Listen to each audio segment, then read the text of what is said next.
So, let me tell you something that you should have already realized by now about this fucking show you're listening to. This shit is supposed to be for mature audiences, as in grown-ups, mentally mature. It's supposed to talk about adult subjects, an adult frame of mind. It's not fucking that at all. This is two emotionally regressed, broken half-wits pretending to offer insight on movies. All they really offer you is an endless sexual perversion and a laundry list of personal paraphilia issues. You can make your own choices in life, but you have to choose this as entertainment. You know you're better than this. You have to know you are better than listening to Cinema Psyops.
Psychologists are very concerned.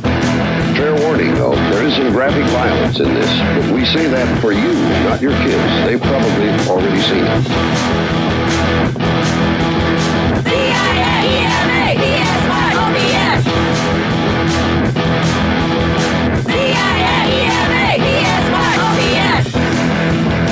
You have to know you are better than listening to Cinema Psyops. I like gore. I love blood and guts and stuff, you know. It turns me on, you know, ever since I was a little kid. I love the feeling of being scared, you know. Kids call them slasher or splatter movies, and they get together to watch them at gross out parties. The movies are extremely violent, sexually provocative, and have graphic displays of mutilation. I see them with my friends, and we see who can keep their eyes open the longest. Slumber Party Massacre. That was a classic. This guy just goes around killing people. That's the plot of all scary movies. C-I-A-E-M-A P-S-Y-O-B-S C-I-A-E-M-A P-S-Y-O-B-S You have to know you are better than listening to Cinema Psyops. Kids get the movies from the horror section. Most of the violent movies are rated R and aren't supposed to be seen unless you're 17 years old. Others are made directly on videotape and bypass the rating system altogether. C-I-A-E-M-A P-S-Y-O-B-S C-I-A-E-M-A P-S-Y-O-B-S C-I-A-E-M-A P-S-Y-O-B-S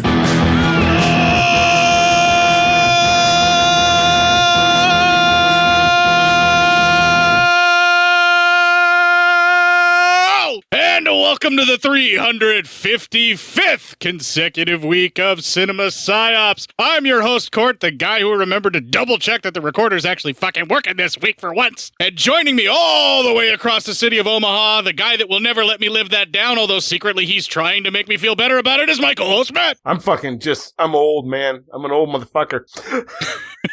That's all I feel this past few days, just old. Yeah, so we saw each other this weekend, and we did. We for the both first don't time in a look long good time. at all. We're looking old. No, we are looking very old, like super duper old. I mean, I suppose that makes sense because we are aging a lot. So, well, my specific problem is since I've dropped the weight, the skin is starting to kind of decide what it wants to do with itself, and that's what's making me look kind of nasty. Well, yeah, I mean, yeah, I get that. For me, it's just the fact that I am just aging by a lot. Wrinkles and shit like that. I mean, like I'm probably going to be holding out because I'm pretty fucking baby faced, and if my dad is any indicator, I'm probably not not going to really start looking old till I hit 50. That's nice. Yeah, and I started dyeing my beard just for shits and giggles during the pandemic, just to see what colors would work and what wouldn't. Yeah. And, sometimes I keep up with it and sometimes I don't. So like, I showed up at your place and I hadn't dyed it in a while. So it was like kind of growing out a little bit. Parts of my beard have gone gray, but not a lot. I'm lucky there. I did lose all my goddamn hair. Well, so that happened. But whatever. Yeah, well, you just took care of what nature left behind for you, basically. Yeah, pretty much. I mean, I'm just saying, I'm just feeling old because, I don't know. I guess enough people know me, I care about the fans enough to share this part of my life. My son graduated high school, so I'm officially I've no more kids anywhere in school.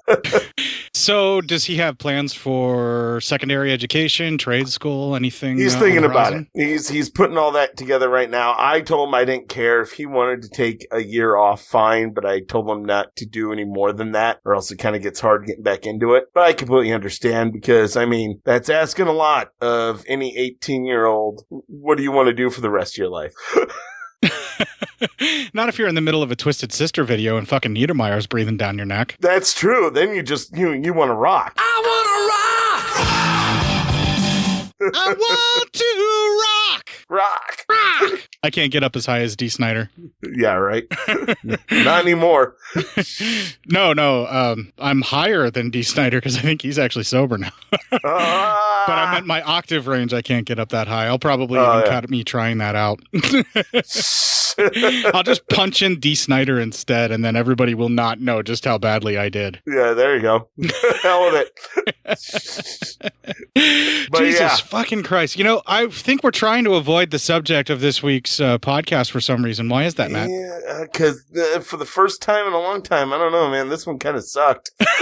You were not a fan of Sadako 2 3D or Sadako 3D 2? Yeah, I was not a fan of Sadako 3D 2 Electric Boogaloo. Okay, since these were both adapted from the S novel, or at least takes characters from the S novel that we were talking about last week, there was something that I'm remiss in mentioning. Now, we talked about how Akane was the progeny of the Kashiwada a husband son for Sadako and Sadako's Miyagi or Mia clone person body that she is, right? Mm-hmm. Okay, so the two of them got busy and made Akane in the book, but we did not mention, and I had it here, and I think I might have talked about it on the segment that got lost, and I didn't bring it back up, so I'm going to bring it up here now that I know for sure that I'm recording, and I double checked once again because I'm that fucking paranoid.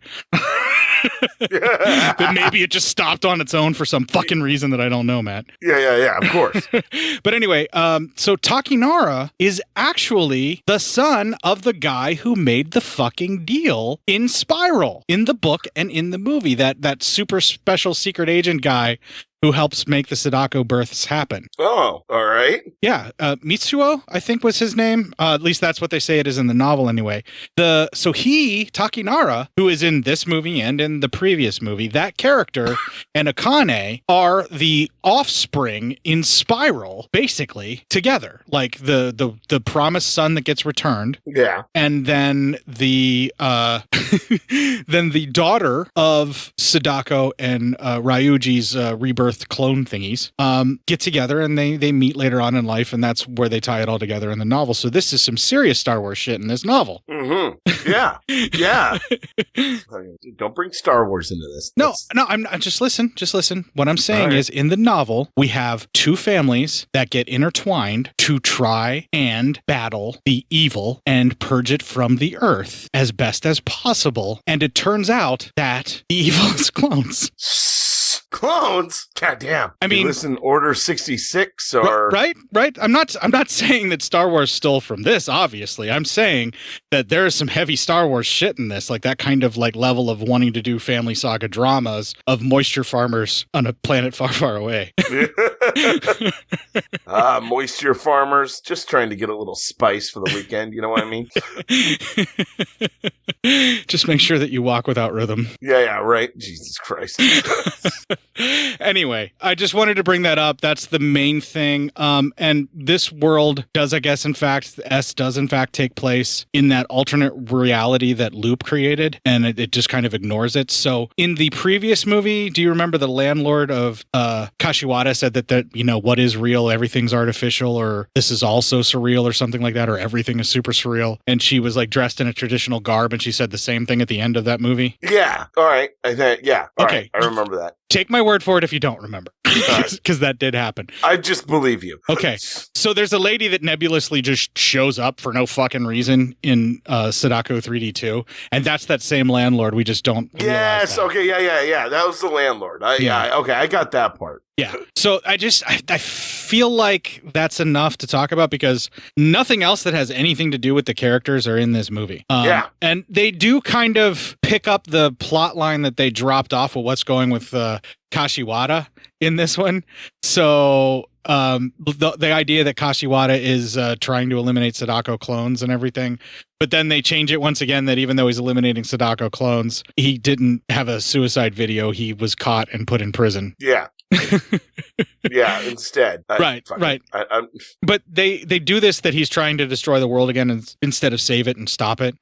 So he's not the Ryuji that would be in the book. That's the main difference is he's still not that same Ryuji that's in the book version that's trying to fight Sadako. So enough is enough. We've talked about it enough. We've kind of padded out the episode in the front enough. We're still probably going to have to do news. I'm going to close out that window for the novel discussion of Sadako 3D2 and what it has to do with the novel. Yeah, probably. Good idea. Jesus Christ. Yeah, we'll do some news. Okay. I don't think this review is going to take that long. We're still going to give it its due.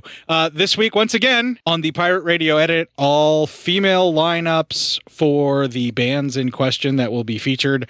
And I can safely say that it all pretty much fucking rocks, too. And if you don't think it rocks, then that's on you, not me, because I'm enjoying it. Why can't you have fun with me? Yeah, why are you guys having to be mean about it? I don't understand. I mean, you guys could just be cool. Be cool. So first we got to hit the Legion Patreon ad, make sure that we pay the bills, and then we got a special message from the new founder as well. And then coming out of both of those, we're going to go right into Lazy Guns Brisky. That's all one jammed together word and spelled with various capitalizations and stuff, or at least that's how it was on YouTube when I found it. And the song is Navy Star. Oh, all right. That sounds nice. Right after this.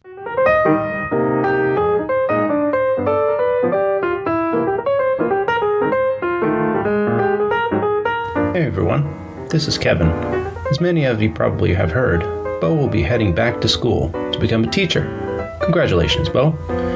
As such, I'll be taking over the reins, managing and spreading the good word of Legion Podcast. To kickstart things off, as an added thank you for patrons in June, Legion plans to have Steam code giveaways for current Patreon backers. A random person will be picked from the Patreon every other week or twice per month, and the winners can choose from the available Steam codes. Thank you so much for supporting Legion Podcast. You can reach me on Twitter or the Legion Discord group. My username is @LonelyBob. See you around. This'll keep you quiet. Oh, hi there. I didn't see you.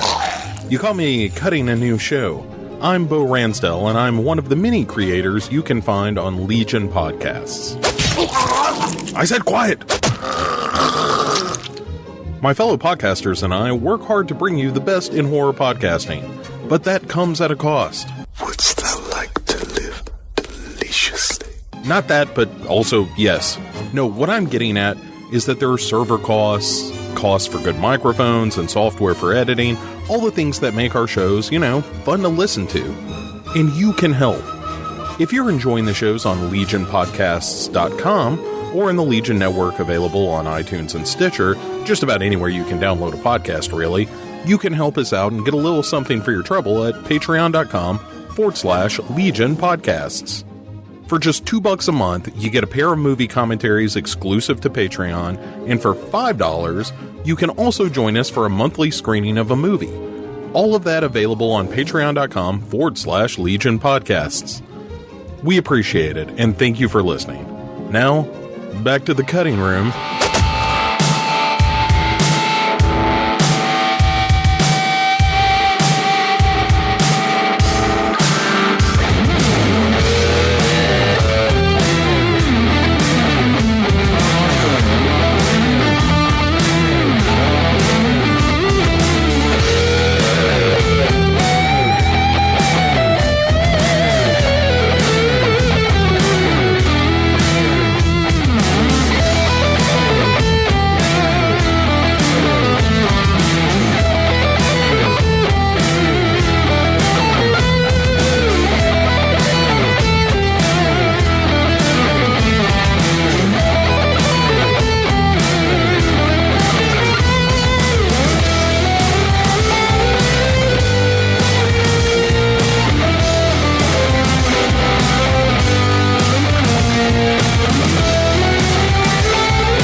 Fucking damn it, that does fucking rock. Lazy Guns Brisky, Navy Star. That was some good shit. Fucking A, I got stuck in there, and I was just having a good old fucking time listening to that riffing. Man, that was great. So much fucking fun. That was good. It's so much That fun. was some really good shit. I don't want to interrupt it to do the review. I just want to talk over it, and I just don't want to do the review. I just want to listen to How about this. we don't even talk over it? Let's just listen to this music all night long. No, they came for the review, and goddamn it, they're gonna have it. Well, shit. All right, Sadako 3D, part duh. Yeah. First 20 minutes. Oh, we see this guy. He's hanging out, and we see it's our main character dude from the last movie. He seems to be in a hospital. It seems to be rather stormy out, so that seems to be a problem. And also, he was a guy that did like CGI work and a bunch of other special effects work for like a movie company and a website and shit or something like that. And now looks like he's working security at a hospital. Yeah, it doesn't seem all that great. Yeah, life is not going good for him from where we last left him. He hears a baby crying, and we see we're now in the nursery of the hospital, and one of the nurses is carrying a baby, looks at a baby, and the baby opens up his eyes, hair comes out, attacks. Ooh, scary shit. I take it you were not impressed. I mean, it's like, okay, I get it. It's supposed to be 3D, but Jesus Christ. So anyway, so then we see a woman reading a letter, and we find out that this woman is the old landlord of the killer in the last movie. And she sees that there's a baby that's been born, and he says, she reads the letter, it's like, oh, it's a girl, and then she's here, all this kind of stuff. That's the landlord who knows a little too much about the artificial world in which she apparently lives, which they included in the film for them to talk about that, but didn't explain why that's there. Yeah. So, while all that's happening, okay, whatever, it goes into our intro, in which they, again, utilize what would be the 3D effects, like plants growing out at you and all that kind of shit. So, I mean, all right.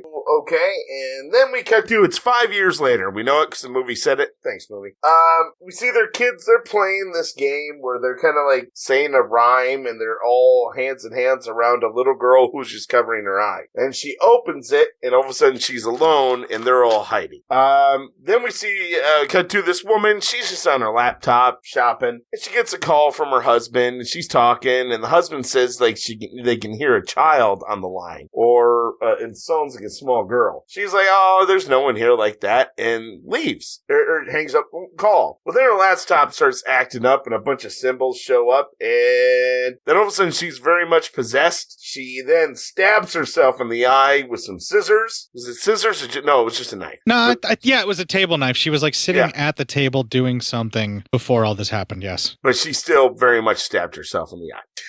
Yeah, and they held it there for a really long time. They made it like super uncomfortable. And then it gets to the point where you're like, okay, just fucking do it already, right? Yeah, I mean, holy shit, man. God, shit or get off the pod at this point. Yeah, and then when you think they're going to go full Fulci and make you watch it go in super fucking slow, it cuts to a wide shot and it's already embedded. Yeah, exactly. She screams as they cut it, and they just fucking just leave you with the blue balls for the gore. Yeah, that's kind of what they do. It's that one's hurtful. You're like, not for me though. Yeah, you're super anti-ocular penetration. So this is the best case scenario for you, where you get teased with it, where you get the dread of it about to happen, and then you don't have to actually watch it. Yes, that's like the best of both worlds for you. And we see that she has rings on her arms after she had done this.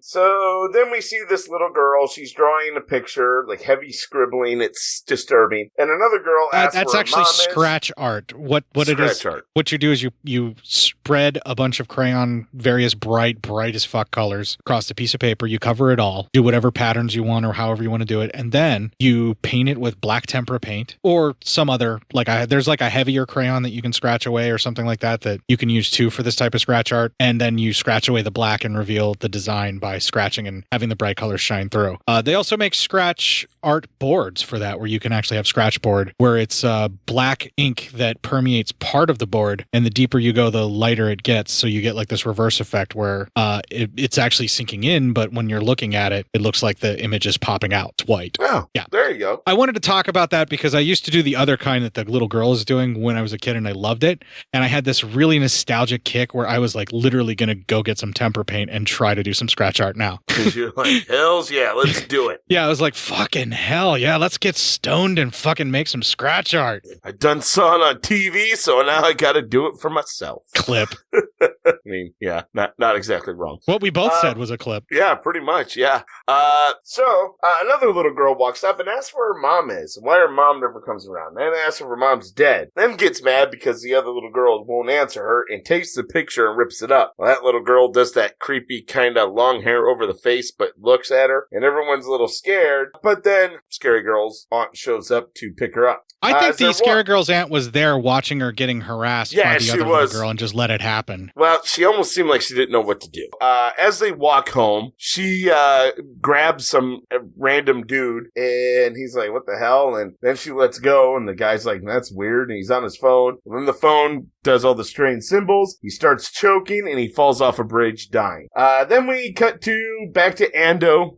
He is, as we said, working security at the hospital. He's burning a trash bag when his boss tells him to check the nurse's station, and also that his sister had called. Then we cut back to the aunt and Nagi, and they are eating, and she's not hungry, and she wants her mom to cook for her. And you know, the aunt says, well, unfortunately, your mom can never be here. And then that makes her get up, go to her room, and Ando calls the house and asks what's going on, and she's like, well, you know, she wanted to talk to him about Nagi, but he's like, well, how is she? Is she fine? She goes, well, she was going to eat, but she's not, she wants, and he goes, fine, and he hangs up on her. So you're like, well, Jesus, man, don't know what the fuck you're doing. I mean, we kind of find out later, but that's no excuse. Yeah, it's no excuse. It's fucking, you just shoved your kid off of, on your fucking, mentally disturbed fucking sister, let's just say it. Yeah, let's just say it. Yeah, that's a fact. And you're like, what the fuck? This guy's not winning any fucking parenting awards from either of us from being on one side of it or the other. Yeah, exactly. So we then see the picture she drew is of a lot of fish in a hut and a scary lady. So Fuko, that's the aunt's name, she goes to a psych class and talks to the professor there about Negi and how her mom died during childbirth. The doctor then wonders if Fuku is actually projecting her own feelings onto Nagi because of her own mother's suicide. Well, then we see a nanny. She's staying there. She watches over Nagi, but she's just constantly complaining about it. She calls Nagi weird and then listens to some news on her laptop. And we hear about the killer from the last movie, and he's about to be sentenced. So we know that he's still very much alive. But for how much longer, we just don't know. Yeah. The movie completely ignores the fact that we watch him get killed by Sadako on screen, and that's what's supposed to launch this in the first movie. And somehow he's alive, got caught for all the killings, and is now going to be executed for those crimes. Yeah. Later on, at the playground, a girl makes fun of Nagi for, because her mom's dead. Because kids are soulless little beasts. Yeah, because this little fucking girl's a fucking monster. Yeah. And it's going to grow up to be even worse. She walks away, and she won't grow up to be worse because she checks her phone, and her phone does weird shit. Later, out in the woods, they all seem to be dancing around Nagi again, till the wind hits, and then pushes them all down. And when they start getting up, that girl sees the well is in the middle instead of Nagi, and then she gets sucked into it. So I'm pretty sure that little girl just died. Well, one can hope. Yeah, and that's the end of that first 20 minutes. All right, those little girls are fucking monsters. All right, yeah, they're terrible. But little children are typical monsters because they haven't learned anything yet. Oh my god, they're fucking awful. You do not fucking cheese a kid for losing a parent. No, that's pretty fucking ridiculous, but I mean, it happens, and it's fucking terrible. The little girl that is playing Nagi does an amazing job of being cute one minute and absolutely terrifying the next, all in how she holds her head. For as young as she is, they either found a wonderful little actress that knows exactly what she's doing, or the film crew was super fucking patient to get what they needed from this girl for reactions to things, because either that or they edit it really fucking well. I don't know what it is, but they're hinging a lot of what they're trying to do in this film on this little girl's reactions to things. Yeah. This is a huge gamble to pin your fucking movie, not let alone a horror film, but your movie on the facial expressions of a child of this young of an age. And yet, she's one of the only things in this movie that works. I do not disagree with you, at least for the first 20 minutes. For certain, they're hanging everything around her because they've got a little girl that knows how to fucking act, or can be edited to look like she knows how to act. I don't know which it is. And also is really good at being both adorable and then horrifying and then switching up between the two.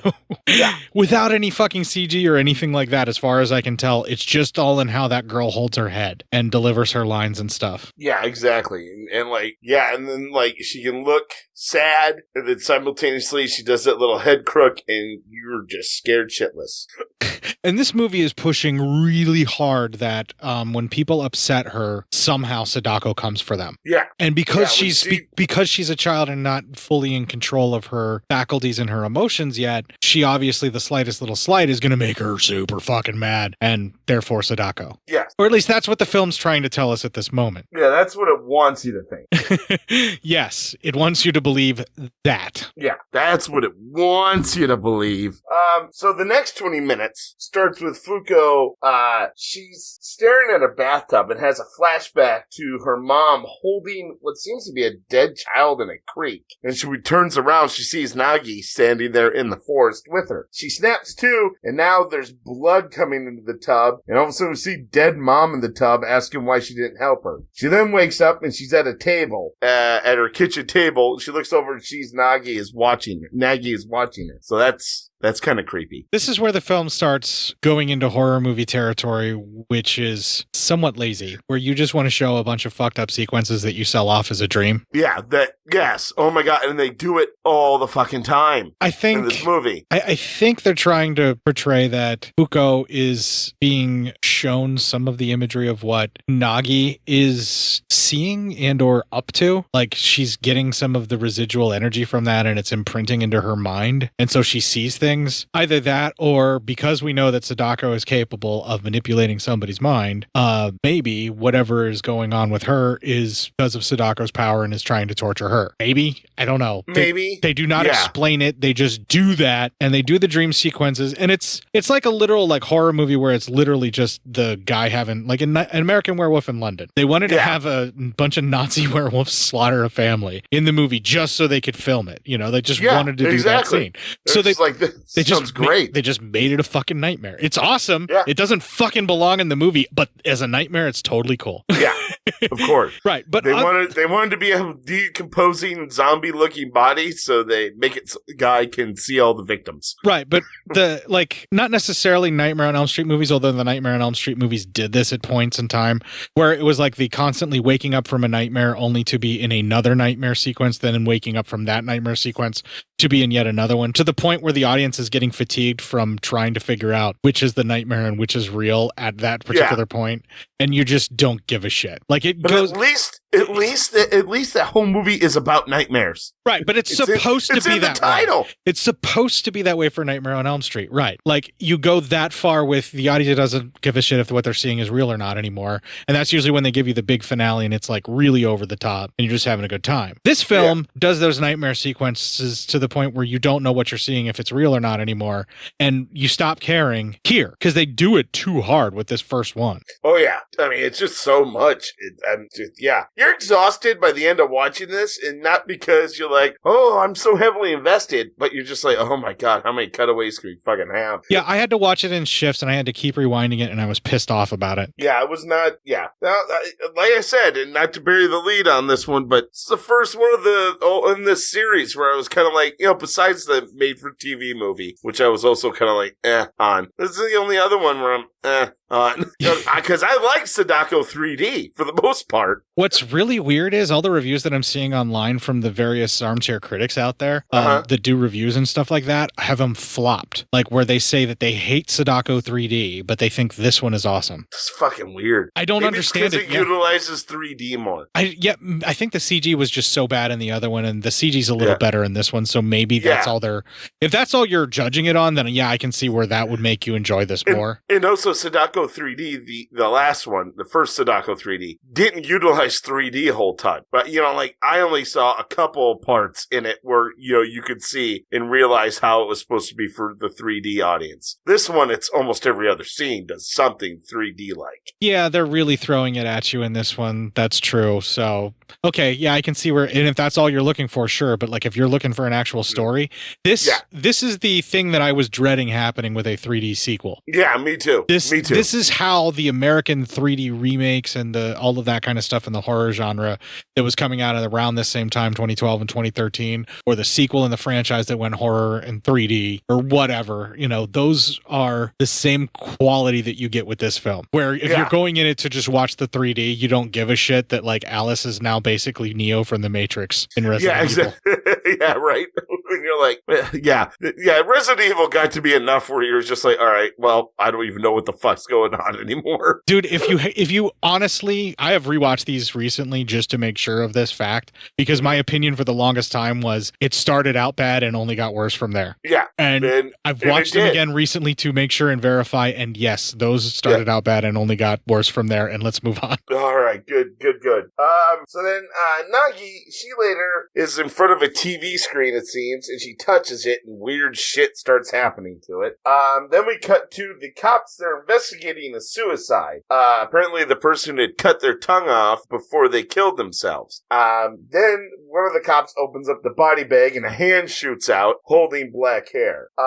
Then one of the CSI people find little child handprints all over a sliding glass door. Yeah, pretty creepy the way that that was creepy. All the little hands. Yeah, I'll agree with that. That was like, whoo, all right, let's do more of that shit. There are moments that they do that are pretty decent with this film, and when they pop up, I definitely want to praise them because I've had so much vitriol so far for this movie. Yeah, it's same here. That's why I'm like, the little girl, awesome, who plays Nagi. And this little thing, I wish they would have done more of that. Or it looked like all these children were watching, or at least, one child was putting their hands in that glass a lot, whatever. Creepy. And I think it's because we all agree little kids are creepy. And always will be. Yeah, always will. At Fuko's home, the nanny is leaving, and she's like on the phone with Fuko, and she's like, you're late, I gotta go. And Fuko's, no, I need you to wait.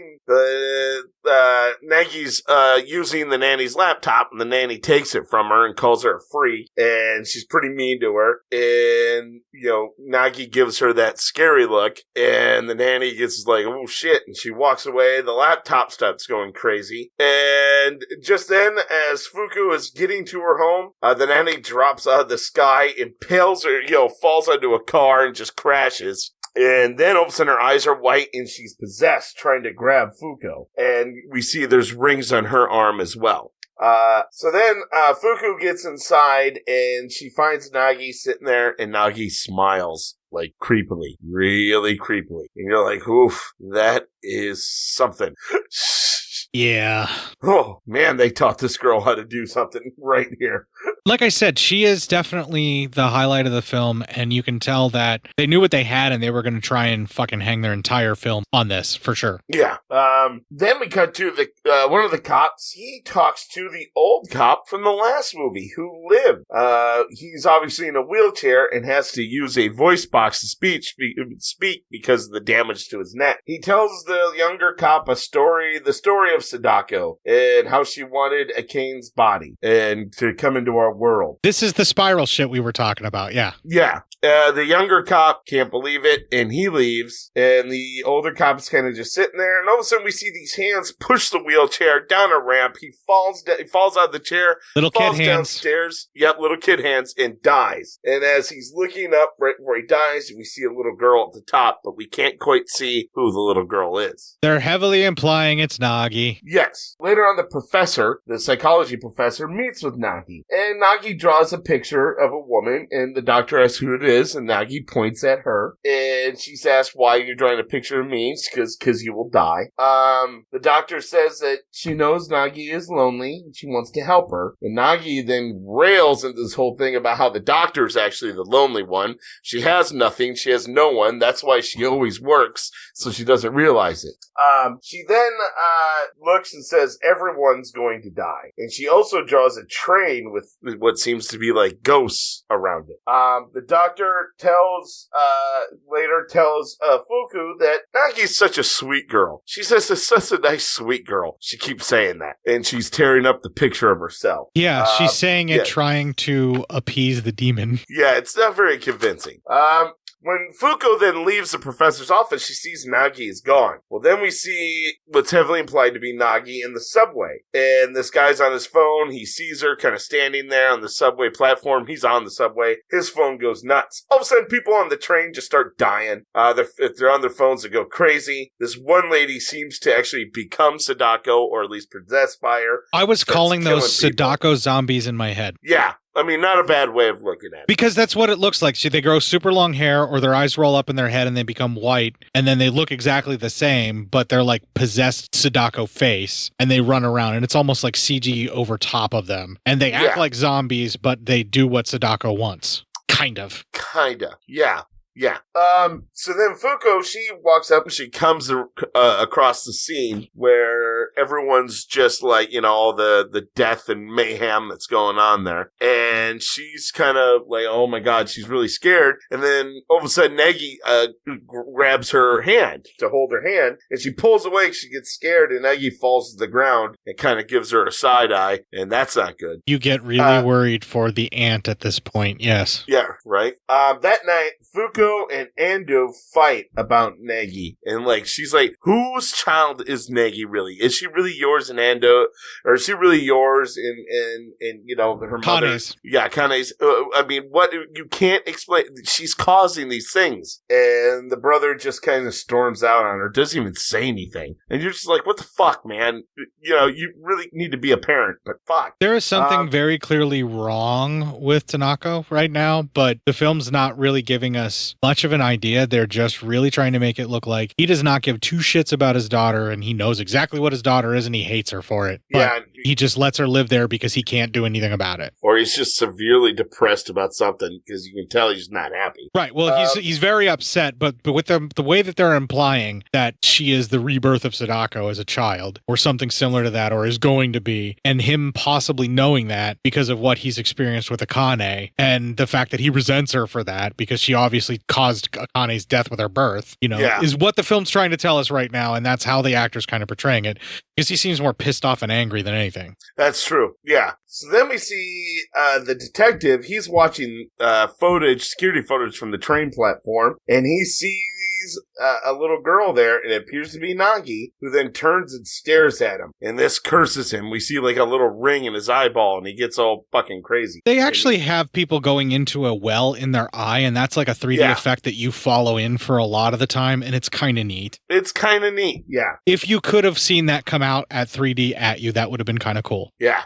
After that, he's kind of staring at kids playing on a playground, kind of having a little mini paperclips moment, and that ends that 20 minutes. Okay, so they're really pushing that there is some kind of an embodiment of Sadako in child form. We're focusing in on Nagi because that's who we're following around. And all the girls and boys do wear the same coats that we see the actual hands of the killer, like the sweater coat thing that's like the various, like the green sweater or the green coat that the kids wear, they have one or the other. Yeah. The little kid, and we're thinking it's a girl because there's long hair, and we're also thinking it's Nagi, but the little child that we do see for sure pushing is wearing those outfits that are from her school, but all the kids wear the same things from their school. They have a uniform. That's right. They have a uniform. It's a school uniform, so who knows? It could be any of the girls, right? And if they all have the same uniforms across the entirety of the country, it could be any girl. But the film is pushing hardcore that it is definitely Nagi in all directions, but they're really going out of their way to not show us that it's not Nagi. And it's at this point in the film where I say to myself, man, I wonder if Nagi translates from Japanese to herring that is red. Right? No shit. Herring that is red. I knew it! Red herring. Yeah. That's who did this. Exactly. They are purposely driving a red herring narrative with Nagi here because it's at this point where if you're going to make it her at the end, you need to really kind of shit or get off the pot. Like, how are we going to tell this story?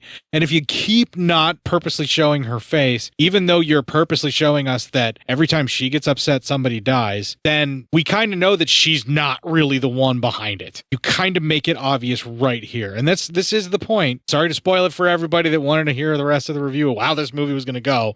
But it's at this point where I said that to myself. I went, it must translate to herring that is red. That must be what I was starting to think, man, we're pushing almost too much on her, for this early in the movie. It doesn't take away my enjoyment of seeing how creepy she is and seeing how when she gets upset that someone else gets killed, but like I know they're gonna try and pull an oh what a twist at the end here. Like I already know. Like here.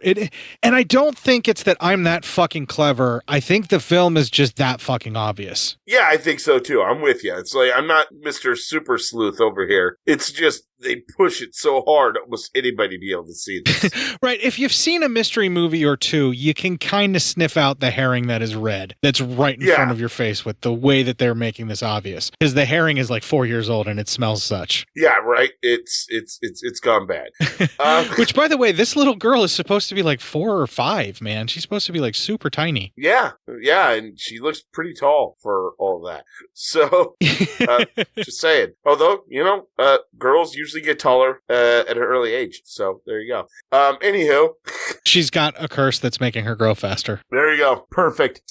So anyway, we start the next 20 minutes. Fuko finds, she's cleaning up her brother's room. She finds that the closet door has been wired shut. So she starts cutting to get into it. Then we cut to the brothers at work, and the detective shows up. He wants to know where Akeen is, and he tells her that she's dead. And then the detective asks about her daughter, and he just sort of says he has to go to work and walks away. Fuku opens the closet. She finds a picture of her brother and Akeen holding Nagi, and then finds a big trash bag that has like a box in it. Then we cut back to the brother. He has a trash bag. He was walking, he drops it, and a ton of black hair comes out. In the box, back at the apartment, it's a letter from the killer, and all's it asks over and over again is how Nagi is. How is Nag? How is Nag? How is Nag? So then, she decides to visit that killer. They talk, and he goes off. It's weird how a serial killer could just have a random visitor. Yeah, especially one that's so notorious he's about to be put to death, but Kashiwada gets what Kashiwada wants, apparently. I guess so. Look, man, if you're going to start asking questions in a movie that's trying to push a fucking 4-year-old as a red herring at you, as the conduit with which Sadako is doing all of this killing, even though we haven't seen Sadako at all yet. Yeah. You're going to get really fussy about whether or not a serial killer gets visitation rights. Yeah, I mean, all right. I guess you're not wrong. I'm just, fuck. So... I'm just saying the reality of this film is pushed thin enough to where the I believe button doesn't really need to be pressed. You just kind of have to let it be. Yeah. Just be like, okay, this is what the film's saying. All right, fine. It's like, I guess it's fine. It's fine. Yeah. No shit. First he asks about Nagi and how is she. He then berates Fuku about not being able to save her own mom. He then looks at her arm and sees no rings on her arm. And he says, wow, Nagi must like you. He then tells her that Nagi is Sadoku's child. and the only two ways to stop it is to either kill herself or kill the child of Sadako. He then leaves, the door closes, and it's a dark room, and a Sadako ghost jump scare comes out. So there's that one for you. Yeah, that was odd. Yeah, that was a weird spot to put that, but whatever. Funko then, she gets a call from their professor to come visit. So she goes to visit the professor, and we find the professor is very possessed and attacks her. The professor, because her hair is so long, gets caught in a paper shredder. That's fucking kind of hilarious. And then she turns the paper shredder into a weapon, which is terrifying and hilarious, and like the only time I felt entertained in the movie. Yeah, right. It's like, oh, Jesus Christ, that's something else. Let's go. Yeah, when that thing came whipping around and like almost took out Fuko, I was like, oh fuck. I did say that. I'm like, oh fuck, as the thing was flying. And then like, ooh. And then the Sadako zombie, that's gonna, Sadako zombie, the possessed.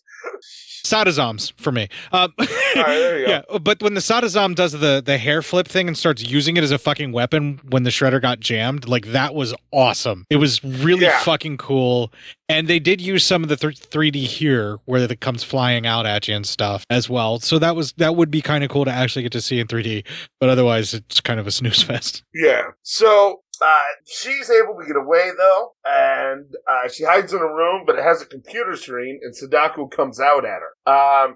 Now we see her, she's standing in a bathroom, her mom's in the bathtub dead, saying, help me, help me, help me. And then we see Funko as a little girl trying to help drag her mother out, but instead she gets dragged into the tub.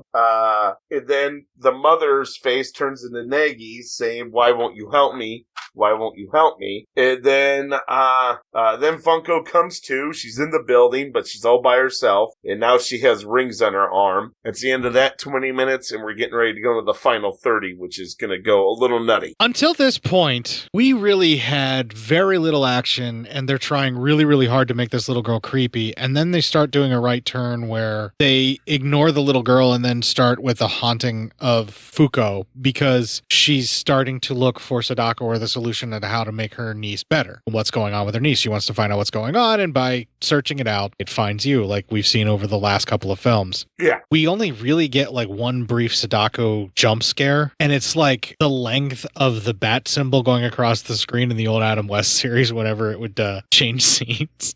Yeah, right. Right, it's only that long, and it's just a jump out, and then it's over with. There's a lot of, like, the little kid face Sadako look-alike thing jumping out at people, too, here and there for a couple of jump scares. But it's literally just an endless string of jump scares, and then, like, the weird nightmare things where it doesn't know what it wants to do, so it just keeps making her go to sleep and wake up having a nightmare, or get knocked out somewhere and wake up somewhere else having a nightmare. Yeah, right? She keeps doing that, and it fucking exhausting. I mean, this is like, what, an hour and 20 some odd minutes, I think, and you feel a lot of that runtime. It's an hour and 36 minutes. Yeah. Oh, wow, Jesus. Yeah, you felt all of it, too. You feel all of that. We're like 57 minutes in, and we only got 30 minutes of the movie fucking left. Like that's how little there really is to kind of talk about, too. It really is, because there's no nuance, nothing else other than if you wanted to go on and on about red herrings or how cool 3D was for a while. That's it. Well, and the story is told very much visually, and there's a lot of really cool visual flares. And the 3D stuff, I think, would be really cool in this. And I think if you saw it in 3D alone, you would really enjoy it. But much like most people found when they didn't watch Avatar in 3D, doesn't really work as well. No, you know what? I think I could have saw Avatar in 3D, and it didn't work out very well for me. I can honestly say that I still haven't watched that fucking movie, and I never will. I haven't watched it either. Never once. Not interested. I'm just so not. I see it. I'm like, oh my God, how can I be less interested in wanting to see a movie? $1,000 each if you want it done on the show. Yeah, right. Yeah, that's right. $1,000 if you want us to have to review that piece of shit. Each. Then we'll do it. I'll sit through it then. Because I can be bought. I really need. I'll fucking do it. If somebody wants us to do it that bad that they're going to pay that kind of ridiculous sum, yes. Well, that's the only way, though. We'll never review that movie unless that happens. I don't care if you start a Kickstarter for it. Yeah. Do whatever you have to do if you want it done, but that's our price. How much is it going to cost for us to finish this review? Oh my God, I'm going to need about, just only 30 minutes left. Listen, 100 apiece and I'll finish it. But right now we're already recording, so we might as well just finish it. All right, I'll go ahead. I'll just finish it then. They're going to get this for free for once. For once, we're going to be nice. For once, I'm going to be nice. Or am I? No. All right, final 30. Fuko gets home, and Nagi, is staring at her. So Fuko kind of gets nervous about that, locks herself in her room, and she sees Nagi's drawings of Sadako all over the place, or what we think is Sadako. It's scratch art, but yes. Yeah. Nagi calls out that she's hungry and needs Hirani's help. She starts pounding on the door, and why won't you help me? Fuko moves the dresser to block the door, hides underneath the bed, and the door blows open. The dresser falls. She sees feet rocking around, and then all of a sudden, Dead's mom's face bends down and shows up and says, hey, why won't you help me? And then all of a sudden, her brother's snapping her out of this nightmare, and her brother's like talking to her and says, hey, listen, you didn't kill mom, because that's what she was crying about. He goes, you tried, you were too little, you tried to help her, but you were just a little girl. And then he says that he's going to go ahead, he's quit his job, he agrees that she needs help with Nagi, they're going to do this together, she doesn't have to be alone anymore. He gets up and he starts itching his arm, and she's like, what happened? And he lifts up his sleeve, he has rings around his arm, but then all of a sudden his face goes demon-like, he comes at her, and she wakes up again, and again she's just sitting in her room, but like nothing's knocked over, no dresser knocked over, nothing, she just was in her room. So that was 2 dream sequences that she just had to pop herself out of, and I am now officially exhausted of dream sequences. Yeah, the first one was too much, so when they do this one, I actually groaned and said fuck off to the screen. And that's when I started reading about scratch art, and that's why I'm so focused on that, because at least this brought scratch art back into my life. There you go. I mean, listen, let's all take our fucking, our wins where we can get them. She then remembers the killer saying that she would have to kill Sadako's child. Well, later on the next day, she's kind of just walking around aimlessly, and Nagi shows up holding her hand, and they're walking around, and then Nagi falls asleep, so she's carrying her. She carries her to a bridge, and she thinks about throwing her off the bridge. Right then, she fucking holds her over the edge. She's about ready to fucking give her the heave-ho. And then Nagi wakes up and for the first time acts like a child and starts crying, asking if she's going to kill her. And she's scared and she's sad because she misses her mom. And why are people always scared of her? And then she goes, and I hate that she could see when people are going to die. All this kind of stuff. So now you get this idea that maybe she's not evil. Maybe she's in an impossible situation. She can see when people can die. She sees how they die. She tries to draw it to explain to people what's going on. But she's just a child, and it's too traumatic for her to really be able to tell anybody or even talk about it until now, in which she's almost ready to die. Yeah. This sequence worked because of that little girl, and she sells it really well, but otherwise, no. Yeah. And so, of course, she comforts her, and, they're not going to kill her. Fuko then later confronts her brother. She wants help with Nagi, but she wants the truth from him. And he tells her that Akane is actually still alive, and he takes her to this bunker, which he's come out of a few times. So you go down this long spiral staircase, and we see Akane is there hooked up to monitors in a coma. She has super long hair. She's all Sadako'd up. Yeah, she has been this way since almost 5 years ago. When they first fought Sadako, she decided this is the only way she could. So she, at first, while they were fighting Sadako, she got pregnant with Nagi, gave birth, but then put herself into a coma so that the fight would only be between her and Sadako and not include Nagi. And that's why Nagi can never see her mother, because if they come in contact, Sadako can return. This all feels like a really bad script work just to kind of push why the dad was such an asshole and like to make excuses, and really just feels lame. Oh yeah, definitely lame. Definitely lame. Definitely just a way to get out of the dad being a terrible, terrible person. What a twist. What a twist. And we still have what a twist to come, and I'm annoyed by that too. What a twist. What a twist. I'm still in it. Then we cut to Nagy is once again in front of the TV. She decides to touch it. It does weird shit again. Then we cut to some nurses working on PCs, and they get the weird symbol screens. Fuko gets home and cannot find Nagy and calls her bro. And he looks on the security monitor cameras in the hospital, and there is Nagy standing there. He finds her, but then the cop punches him, and the cop then beats the living shit out of him, saying that he's going to kill both Nagy and her mom. Ando tries to stop him, but he beats the living ever shit out of him. Luckily, Nagy runs away. Ando gets a fucking beating of a lifetime. The only reason we think he's still alive is the fucking evil, wicked cop, who just coincidentally is also possessed by Sadako, making him even more evil and wicked, walks away, and we still hear the guy, like, gagging and making, like, gurgling noises, filling, like his mouth is being filled with his own blood, but he's, like, clearly still alive as the fucking pig walks away. Yeah. As Nagy runs away, Fuko finds her. The cop shows up. The cop does show he is cursed as well. He has the rings. And he also says the woman from the beginning of the movie who stabbed herself in the eye, that was his wife. He says, before he could shoot them, possessed nurses attack him, and so that causes the other two, gives them the chance to run away, and Nagy will not leave the hospital. She wants to see her mom. So Funko actually takes her down to that bunker area to see her. Mom wakes up and reaches out for her as Nagy walks to her. Before they can touch, the cop shoots and kills Mom. Then the cop's getting ready to shoot Nagy. However, then he turns the gun on himself and shoots himself until the gun's out of bullets in the head. So obviously he was possessed. That was actually kind of cool. Yeah, so he was there only to release Sadako. It's obvious. Yeah. And he didn't really care about the kid. Well, he wanted to kill the kid. He didn't want to release Sadako. But then, right before he could kill the kid so Sadako wouldn't be released, Sadako stops it. There's that, but also he's possessed, so why his motivations are to do this killing are clearly because Sadako wants him to do it, and he's just insane. But then why did the Sadako clones attack him? Because he didn't find the bomb yet. He wasn't there yet. Oh, okay. He needed to follow them, so the Sadako clones pinned him down to let them run off to where they needed to be. I gotcha. Because, spoiler alert, all of this is supposed to be part of the Kashiwada Sadako plan. Yes.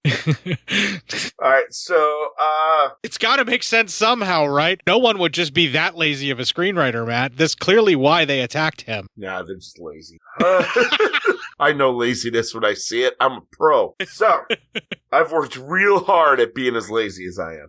Nagy then screams, and all of a sudden a well shows up. Instead of where her mom was, now there's a well. Then Fuko sees Sadako staring down Nagy, and then blood starts filling the room out of the well. Nagy gets dragged into the well, and Fuko jumps in to grab her. As she sees Sadako's dragging her down into the abyss, Fuko's remembering things about her mom, all that, and she swims down, is able to grab Nagy, and saves her from Sadako. They watch Sadako slowly go down into the abyss. All of a sudden it cuts, and they are safely back into that bunker, only everything is gone. There's no mom, there's no bed, no bodies, nothing. Fuko and Nagy, we cut to, they're now living happily, they're having a fun little picnic. They both seem very happy. Well, the old lady from the beginning, the killer's old landlady, she's reading the killer's last letter. He states that death is merely a passing point. And then we see videos that Nagy is not Sadako's child. The darkness is still coming. It was a completely different little girl who is actually Sadako's child, who's been running around doing all this shit. As we see Superboy Prime punch a crystal and retcon the entirety of the movie. Yes. After this, we see he is hung. Roll credits.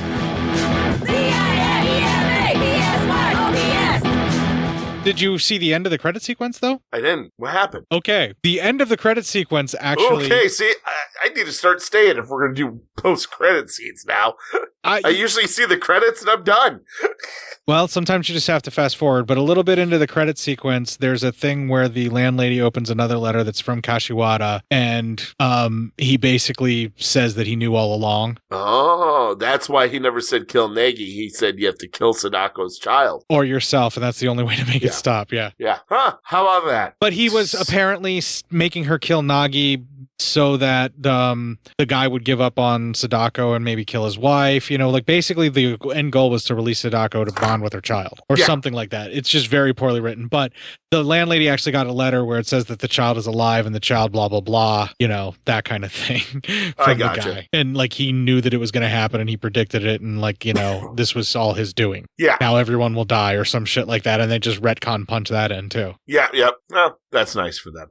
And I think you probably didn't know the landlady saying the thing at the well again about all this is all artificial because that was the end of those credits too. Oh yeah, that's right. Christ. All right, now I got to pay attention to the fucking post-credit scenes. Oh, Fucking well, Marvel. just fast forward through them, I suppose. I mean, you know, you just Court. never know. I mean, when I noticed them, I tried to give you a heads up, but I thought that you would probably have checked them. I didn't even think. Fucking Marvel. Yeah, I'm telling you. Do you know how little I care that you did or didn't? Yeah, right. You're just like whatever. This was definitely the worst out of all of them. The TV. Yeah, this is probably worse than the TV movie one. Yeah. This one is definitely bottom of the list thus far, and we've only got one left. Yeah. Oh God, what's that one gonna be like? It's Sadako 2019, so I don't know. Just to let everybody know, we are now done with the Spiral / Razin timeline that we were talking about. Okay. Yes. We are completely done. So now the Ring 0, Ring 1, Ring 2 timeline is back into play. All right. So Raiko lives, then dies in 2, and the son that Sadako wanted is set free, and Sadako's energy was dissipated in a pool, and Sadako 2019 apparently picks up from there. Huh. Well, that's nice. Hopefully, maybe it'll be better. Hopefully it's better because I don't know if I can handle any worse than this. I don't know because I have literally nothing else to say about this movie. Well, we've gotten close enough to where I think the news will maybe give us enough of a fucking episode. So why don't we just like bail on this and move on to happier things to talk about? Let's do it. All right. So playing us into the break is going to be Drops. That's spelled with an apostrophe S, Drops, and the song 壊して Nice. PSYOP News right after all of this.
That was Drops. That's DROP''S, or at least that's how it's spelled on the YouTubes where I found this. And the song is 壊して because I'm not going to try and pronounce it without offending a bunch of people. Well, that's for the best.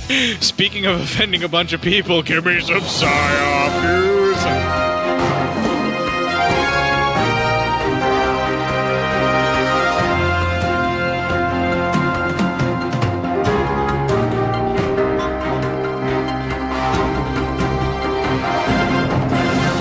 So, this comes from our boy Robert, our man Robert out in the field. Yeah, he's all man, our man Robert in the field. Oh, man.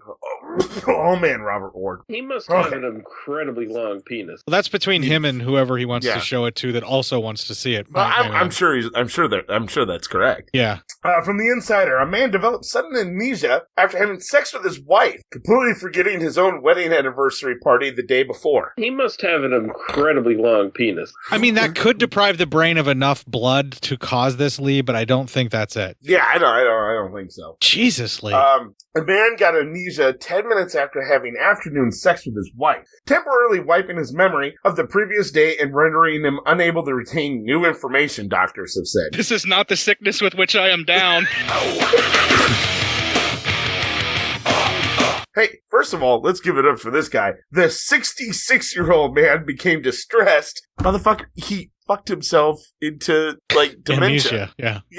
I mean, holy shit. Well, if he did some brain damage or something like a TIA or something like that that may have damaged some recent short-term memory, yeah, that could be bad. You're gonna fuck yourself into Alzheimer's? That's insane. There's been a few times where I forgot where I was right after I dropped one, but, you know. Yeah, I mean, that was just temporary. Yeah, I eventually came to and apologized that it was only 2 seconds. Yeah. Sometimes, I've also, gotten done and not know where I was, but it was fine. I didn't lose my memory. I didn't know where I was beforehand anyway. I just went with the flow. MacGyver ain't got shit on me. Give me a fucking paper clip, some chewed up bubble gum, and a string. I'll get whatever dildo you need out of you. You're goddamn right I will. It's gonna cost you some serious cock. The 66-year-old man became distressed after he looked at his phone after sex one afternoon, saw the date, and thought he had forgotten his wedding anniversary, when in fact he had celebrated it with his wife and family the day before. Doctors from Limerick, Ireland, said in a case report published in the official journal of Irish Medical Organization on Wednesday. The memory loss lasted for an hour, with the man repeatedly questioning his wife and daughter over the events of the morning and previous day, the doctor said. Yeah, dude felt guilty that he missed his wedding anniversary, or so this he sounds thought. like a really good dude, too. Yeah, he sounds like a nice guy. He's distraught, and he's interrogating them because he thinks they're just trying to make him feel better, when legitimately he just forgot because of this. Yeah, the man, who was not identified in the case report, visited an emergency room and had a completely normal neurological examination by the time he got there, they said. Doctors diagnosed him with transient global amnesia, TGA, a benign condition that causes sudden short-term memory loss and the inability to form new memories. Any memory loss typically lasts 4 to 6 hours without the need for treatment, but can last up to 24 hours. So he's just gonna randomly forget shit now? Well, it's benign, so maybe it only happens that once, only lasts for that little long. So basically, they don't have an understanding of what actually caused it. They're just like, yeah, we've seen this before. It probably won't happen again. Yeah, you're probably going to be okay. Well, at least it's a step up from you probably have ghosts in your blood. Do cocaine about it. Yeah, right. I'm sorry. You have a devil frog that lives in your knee, so we're just going to amputate your leg. Here, take a little of the milk of the poppy while you're at it. Yeah, here. Have some heroin. You'll be all right. It's your womb. It's gone wandering. Yeah, listen, we're going to cut off your leg, but it's going to be okay. Why? We're going to pump you so full of this drug called heroin, which is medically fine, you're not going to care.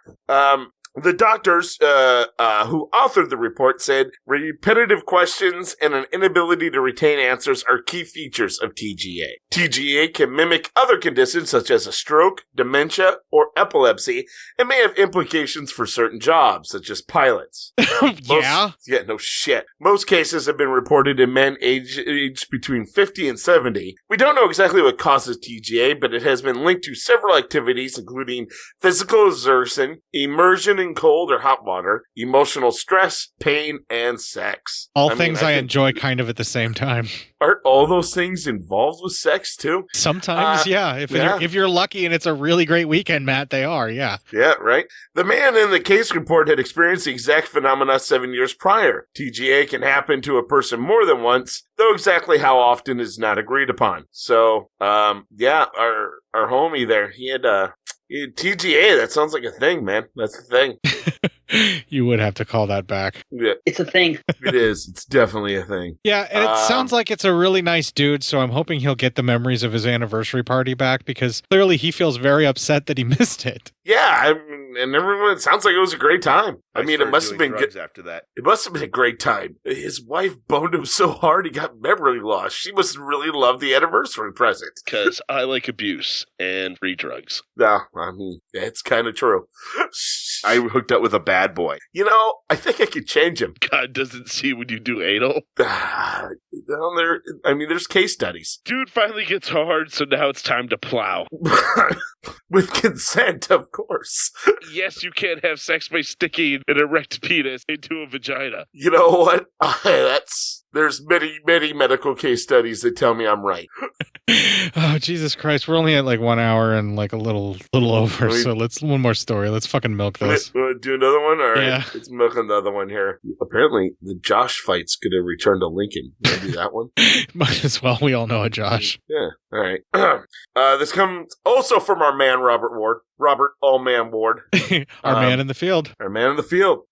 Calling all Joshes. The Josh fight returns to Lincoln. The second annual Josh fight gathered... Oh, it's already happened. Sorry. The second annual Josh fight gathered dozens of Joshes for a good cause. Blood In Lincoln, Nebraska... That's a weird cause. Blood jizz. Yeah. What started as a fun battle to get Joshes from all over the country out of their houses after several months of social distancing and quarantine has turned into an annual charity event. Dozens of Joshes were gathered at Bowling Lake Park for a second annual Josh fight. Safe sex with a dead thing. I'm just going to hit all the fucking clips so that people can hear them again. Josh Swan, creator of the Josh fight, stated that they had a bunch of people named Josh gathered here that day. What started out as a way to find the ultimate Josh turned to around 100 people gathering at the park to raise money for the Lincoln Food Bank, the Children's Hospital, and Josh the Otter. HPV will cure what ails you. There was a shitload of Josh. Yeah, that's a lot of Josh. And also, what about what's your HPV curing? My HPV will cure what ails you. Yeah, I don't know what that is. It sounds like that would cause an ill. Pray to God, that's what assholes do. One person stated, I heard about it last year after the fight, and I was jealous because I'm the real Josh. Josh said. Josh Swan wanted to find somebody with his exact name, so he picked a central part of the United States so Joshes from all around the country could battle for the title of the real Josh. How do they battle for the title? With a pool noodle fight. They state they have an officiator for the event. The ref determines who's tagged, who's not, but ultimately it's a game of honor. Joshers are bound by honor, so they expect them to all be fair and good sports. Everybody wanted in on the pool noodle battle, so there was 2 rounds of fights, one for the Joshes and one for the non-Joshes. Seems the non-Joshes try to get involved, so that's nice. Are you joshing me? You know what? I'm going to tell you right now, after this kind of last week it's been with what's been in the news, I'm happy to end on a nice news story. Yeah. That's a nice, wholesome news story. I love that news story because this last week for news has been what I can only describe as fucking horrific. A new shade of hell world. It's really bizarre that the rant that I went on aligned so perfectly with what last week's vibe was before we even knew that's what we were going to get. Yeah, before we even knew. I mean, the world got to be even a darker place than it already had been since our last show. So, again, nice to get some nice, wholesome news. Yeah, the Josh fight thing is a great way to end the episode, but you had to bring us all down by reminding us of all the horrible things that were in the news instead. Yeah, well, sorry about that. Just remember the Josh fight. They're doing it to say the ultimate Josh. They believe in honor, and they're doing it for a good cause. I've known a few honorable Joshes in my life, but I've known a few that are dishonorable as well. Well, then they bring disgrace to the name Josh. Those of you that are known as Josh that know that I know you, you can now decide which one of you have honor or not. Fight it out amongst yourselves as we play the Ending Legion promo and then follow it up with Aldios, I believe is how it's pronounced. I'm not sure. And the song Mermaid right after this. If you enjoyed this show, then make sure you check out the other great shows on the Legion Podcast Network, like Cinema Psyops, Cinema Beef, Devour the Podcast, Duncan and Bo Come Correct, Exploding Heads Horror Movie Podcast, Friday the 13th, Get Slayed, The Helming Power Hour, Hello, This is the Doom Show, Hero Hero Go Show, Kill the Cast, Underwater Kaiju from Outer Space, Jerry Hates Action, Legion After Dark, Mental Health, Obsessive Cinema Discourse, Pick 6 Movies, the podcast by The Cemetery, the podcast on Haunted Hill, the Psychosemantic podcast, Rick Radio, House of Wax, Dude Looks Like the 80s, Rabbit and Red Radio, the Shadecast, Short Bus Cinema, 2 Drink Minimum Commentaries, the VD Clinic, Who Will Survive Horror Podcast, and Witch vs. the Doomsday Clock. With such a wide spread of shows, there is guaranteed to be a niche for you to fall in love with. Horror, politics, movies, books, sex, music, commentaries, health, video games, kaiju, action, news, comedy, and opinions that would most likely get you killed in some parts of the world. We are proud to bring you some of the best podcasting in the world. Check us out at www.legionpodcast.com, iTunes, Spotify, Stitcher, YouTube, and any other dark corner of the internet where podcasts can be found.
That's some fucking power metal right there. Yeah, no shit, man. That was some nice. That's good stuff. Yeah, those ladies can fucking sing. It's Audios. Yeah. I guess I don't know how that's actually pronounced, but the song is Mermaid, and it's very fucking cool. I really fucking dug it. Yeah, that wasn't bad at all.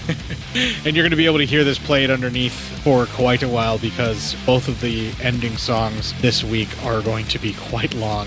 The song that's going to play us out and actually be starting up to play us out is like 6 minutes, so it's probably going to take care of the very end of the show for all the outtake. Well, that's great. That's on the Pirate Radio edit, of course. Whatever's on the main feed is just whatever I can find, and that's just how it's going to be. Of course.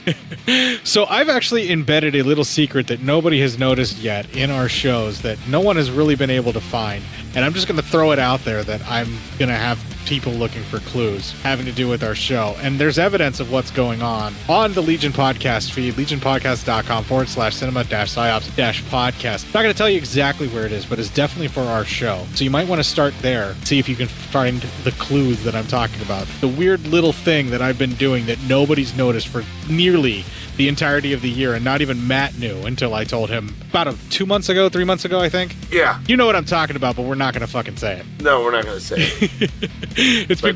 Get the Scooby snacks out.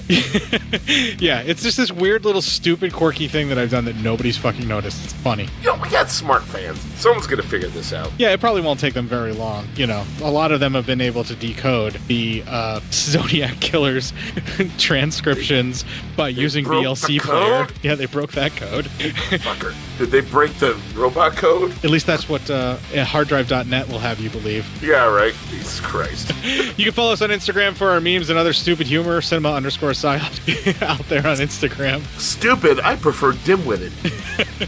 Not very bright humor. Yeah, dim humor. If you'd like to see some more dim humor attributed to us and for us, our Facebook group, Cinema Psyops, is probably the best place to do that. I'm available there on Facebook as Court Psyops. I show up every now and then, but I'm primarily in the group, and I'm dropping some dank memes for you thrice daily from the Cinema_Psyops. The dankest of memes. And when I say so dank, when I say so thrice fresh. daily, I mean during the workday for the working human, usually scheduled around the working holidays of the United States, because everybody else gets way more days off than us. Yeah, I mean, we don't even get a health plan and no days off. It's fucking real. Yeah, living under stage capitalism is a fucking nightmare. If you'd like to try and tell me otherwise, you can email me feedback, cinemapsyopscourt@gmail.com, and let me know what that boot leather tastes like. Yeah. Do you eat it, raw, or do you, cook it? I just want to know. Well, while you're out there licking boots for pleasure and not for the fascists, kick the fuck out of this week and make it your bitch.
Hello. Hey, what's up? Not much. How you doing? Not too much. I am looking at my recorder right now and watching the ticker go by second on my side to verify it is in fact running.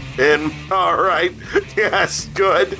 I am also running. And I am recording. And clap. And clap. 1, 2, 3, and clap. All right, so you're all set up on your side? Yep. All right, Sadako 3D2. Sadako 3D part 2. All right, can you hear this? You probably can't hear that. Let's try that again. I can't hear that. Let's try that again. How's that? Yes, I can hear that perfectly. All right, so since we're running a little late, we might as well just rockin' and roll and just get it over with, right? Strutting and strolling.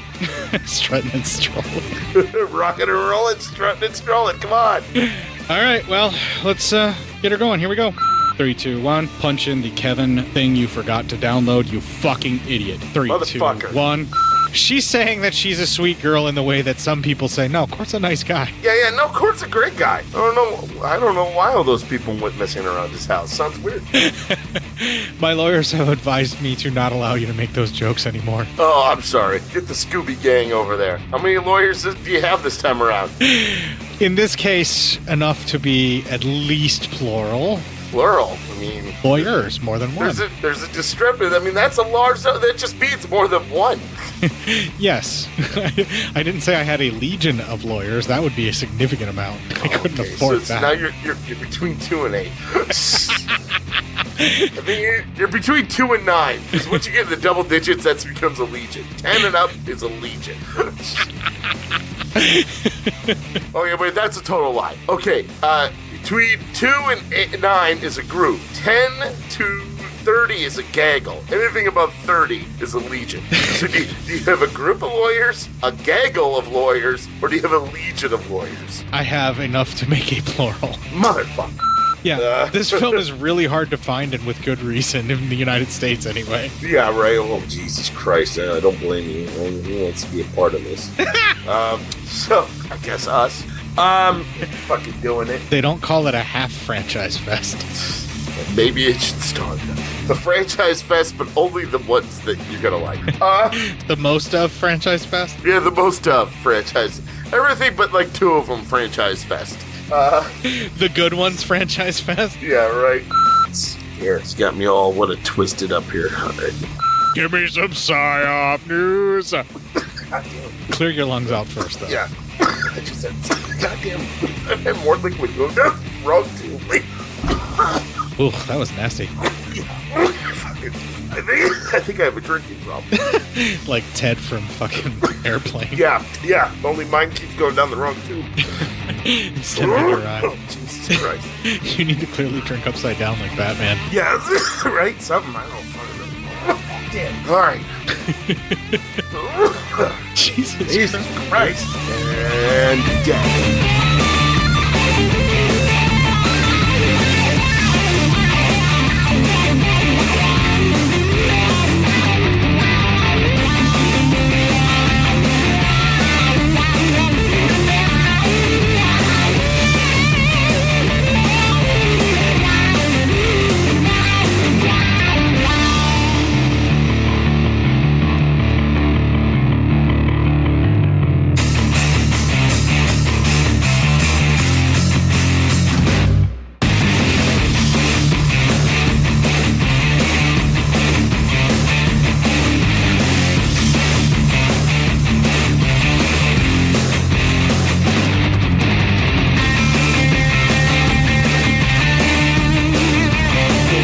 They're licking boots for pleasure and not for the fascists.